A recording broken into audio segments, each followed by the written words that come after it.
Hey there, Grumpy Old Fart here. Be sure to check me out over on Rumble. There you'll find all of my stuff from YouTube, plus my political and social commentary and weekly current events, which YouTube frowns on. Links to my Rumble channel, as well as my other YouTube channels, and links to let you order my books are in the description of this video.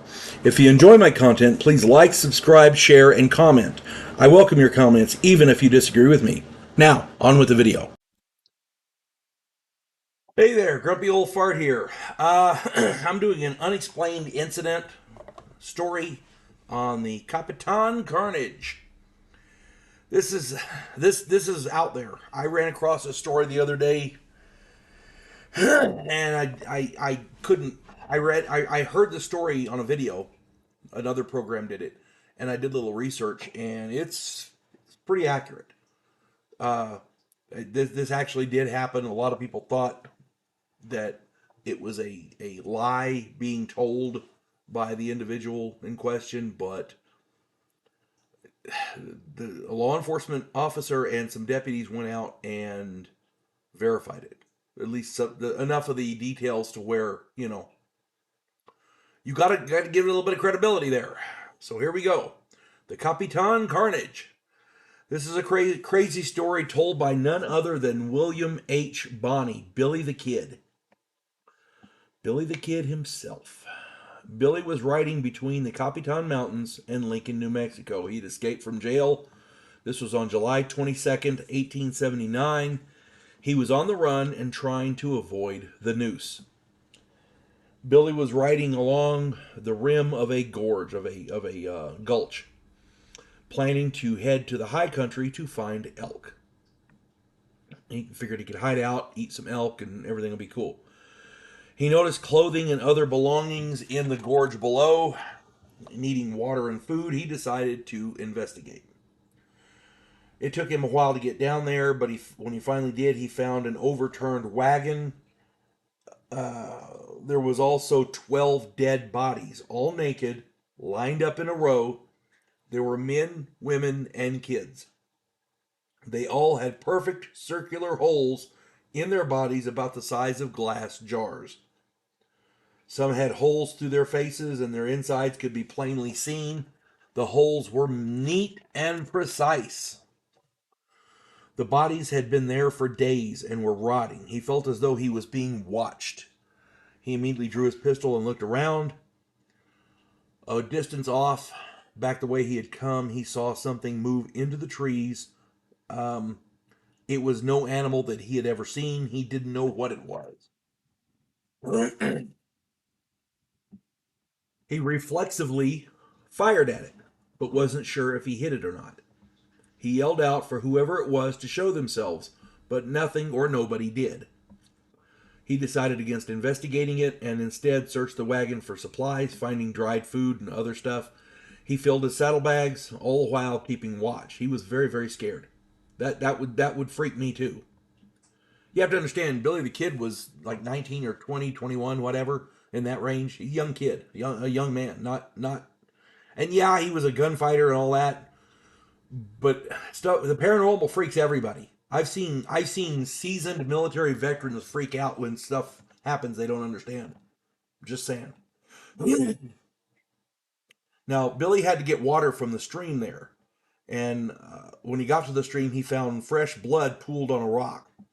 As he dismounted with his canteen, a soft voice behind him said, "Mister, help me." He drew his pistol and wheeled around. There was nothing there, but the bushes were moving as though something was coming at him. He cocked his pistol and whatever it was stopped. He called out to it, but there was no answer. After a few minutes, whatever it was fled back through the bushes the way that it came, through the trees. Billy didn't know what it was, and rather than follow it, he opted to fill his canteen and get the hell out of there. Can't blame him. I would too. He rode for several hours and decided to make camp. He made camp with his back to a cliff face, so nothing could sneak up behind him. He cooked food and went to sleep. He was awakened by hot breath in his face. He thought it was his horse, but realized that there was something standing over him, breathing in his face. He drew his pistol, and whatever it was took off in a flash without making a sound. It was not any animal he had ever seen. He stoked his fire to a good size, which was not a good thing for a man on the run to do, but he sat awake there until dawn. When the sun came up, he got a few hours nap, and then he rode on. He spent the day in fear, looking all around and jumping at every little sound. That afternoon, he killed an elk and began processing the meat and preserving it with salt that he had taken from the wagon.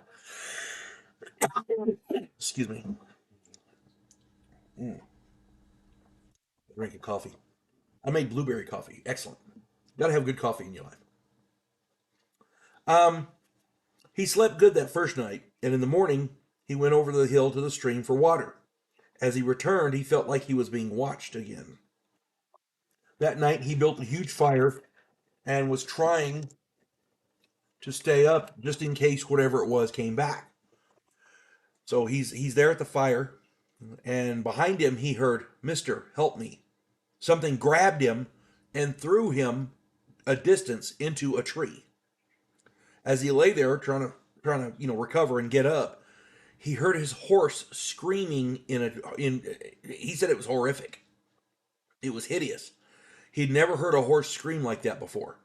He got to his feet and ran for the stream. He followed it away from his camp all night until he fell from exhaustion and passed out. He awoke when the sun was high. He had a choice to make, basically. Go back to camp or head to town. Now, town meant law and a noose. And he was curious about his horse, so he followed the stream back. He felt that the horse was probably dead because, making all that noise. But, he had to find out. He got curious. His horse's head was missing, and there were some circular holes in her body as before with the other people. The tracks in the area were those of a small child, except that the toes had talons. He gathered what he could and walked several days to Lincoln, where he stole a horse and rode on for San Patricio. He had people there that would help him. Now, later on, Billy got captured, and he recounted this story a year later. He'd gotten captured a year later, and he told the story. Deputy Romero and several men rode up and found the bodies, verifying Billy's story. Romero kept a skull and some of the bones, and they've been passed down through the generations. And they sometimes they'll show them to people, but not very many. A while back, I did a video on human mutilations, aliens taking humans and mutilating them and dropping the bodies back. Very similar to the cattle mutilations. Could this be an early example? We don't know. Do the little gray aliens people see have talons on their toes? I don't know. That's just a weird damn story. Now, again, one could argue Billy was trying to garner sympathy or tell a tale to embolden his reputation, but if he was doing that, why would he say he was scared? A lot of that didn't make any sense. To me, that story has a ring of truth to it. That's all I'm saying. I hope this finds everybody well. You folks have a good one. God bless one and all. There is a house in New Orleans where the monsters all hang out. When the police detective, who happens to be a skinwalker squirrel, uncovers a plot by a paranormal perpetrator, he has to enlist the aid of his fellow housemates. If you enjoy a modern, quirky take on historical mythology, check out my new original novel, The House Off Farrago Road.